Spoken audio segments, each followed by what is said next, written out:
ಇವತ್ತು ನಾನು ಮಿರೈ ಮೂವಿ ಹೇಗಿತ್ತು, ಅದರ ಕತೆ ಎಷ್ಟು ಇಂಟ್ರೆಸ್ಟಿಂಗ್ ಆಗಿದೆ, ಹಾಗೆ ವಿಜುವಲ್ ಟ್ರೀಟ್ ಹೇಗಿದೆ, ಅದರ ಜೊತೆ ಇದರ ಪ್ಲಸ್ ಅಂಡ್ ಮೈನಸ್ ಪಾಯಿಂಟ್ಸ್ ಏನದನ್ನ ವಿತ್ ಸೀನ್ಸ್ ಎಕ್ಸ್ಪ್ಲೈನ್ ಮಾಡಿದ್ದೀನಿ. ಮಿಸ್ ಮಾಡದೆ ಫುಲ್ ವಿಡಿಯೋ ನೋಡಿ.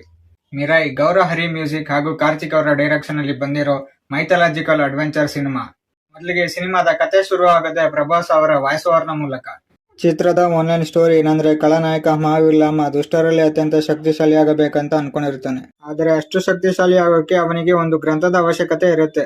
ಆದರೆ ಆ ಖಳನಾಯಕನ ತಡಿಬೇಕಾಗಿರೋದು ನಾಯಕ ವೇದನಿಗೂ ಒಂದು ಶಕ್ತಿಯ ವಸ್ತುವಿನ ಅವಶ್ಯಕತೆ ಇರುತ್ತೆ. ಆದರೆ ಇದನ್ನ ಹುಡ್ಕೊಂಡು ಹೋದ ಹೀರೋಗೆ ಆ ಜಾಗದಲ್ಲಿ ಒಂದು ದೈತ್ಯ ಸಂಪತಿ ಪಕ್ಷಿ ಅಡ್ಡ ಬರುತ್ತೆ. ಅದರ ಜೊತೆ ಆಗೋ ಫೈಟ್ ಸೀನ್ ಮತ್ತೆ ಟೆಂಪಲ್ ನಲ್ಲಿ ಆಗೋ ಫೈಟ್ ಸೀನ್ ಅಂತೂ ಕಣ್ಣಿಗೆ ಹಬ್ಬ.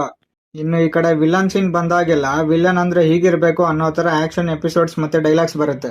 ಶ್ರೇಯಾ ಶರಣ್ ಹಾಗೂ ರಿತಿಕಾ ಅವರ ಪಾತ್ರ ಕೂಡ ಇಲ್ಲಿ ತುಂಬಾ ಚೆನ್ನಾಗಿ ಬಂದಿದೆ. ಮಧ್ಯದಲ್ಲಿ ಕೆಲವೊಂದು ಕಾಮಿಡಿ ಸೀನ್ ಗಳನ್ನ ಟ್ರೈ ಮಾಡಿದರೆ ಅದು ಸರಿಯಾಗಿ ವರ್ಕ್ ಆಗಿಲ್ಲ. ಇನ್ನು ನೆಕ್ಸ್ಟ್ ಪ್ರೀ ಕ್ಲೈಮ್ಯಾಕ್ಸ್ ಅಲ್ಲಿ ಒಂದು ಟ್ರೈನ್ ಫೈಟ್ ಬ್ರಿಡ್ಜ್ ಮೇಲೆ, ಅದಂತೂ ಸಕ್ಕದಾಗಿ ಬಂದಿದೆ. ಹೀರೋನ ವಿಲನ್ ಬ್ರಿಡ್ಜ್ ಮೇಲಿಂದ ಕೆಳಗೆ ಬೀಳೋ ತರ ಒದ್ದು ಬಿಡ್ತಾನೆ. ಅವಾಗ ಸಂಪತಿ ಪಕ್ಷಿ ಬಂದು ಅವನ್ನ ಕಾಪಾಡತ್ತೆ. ಆ ಸೀನು ತುಂಬಾ ಚೆನ್ನಾಗಿ ಬಂದಿದೆ. ನಂತರ ಸೂಪರ್ ಯೋಧ ವರ್ಸಸ್ ದುಷ್ಟ ಯೋಧ ಕ್ಲೈಮ್ಯಾಕ್ಸ್ ಫೈಟ್ ಸೂಪರ್ ಪವರ್ ಸಿನಿಮಾಗಳು ಹೇಗಿರಬೇಕು ಅನ್ನೋದನ್ನ ತೋರ್ಸೋ ತರ ಎಂಡ್ ಆಗಿದೆ. ಈ ಸಿನಿಮಾಗೆ ನನ್ನ ರೇಟಿಂಗ್ 4/5. ಸೊ ಇದಾಗಿತ್ತು ಇವತ್ತಿನ ವಿಡಿಯೋ. ಈ ವಿಡಿಯೋ ಇಷ್ಟಾಗಿರೋ ಲೈಕ್ ಮಾಡಿ, ಇನ್ಯಾರ ಸಬ್ಸ್ಕ್ರೈಬ್ ಇಲ್ಲ ಸಬ್ಸ್ಕ್ರೈಬ್ ಮಾಡ್ಕೊಳ್ಳಿ, and press the bell icon to get all notifications. Thank you.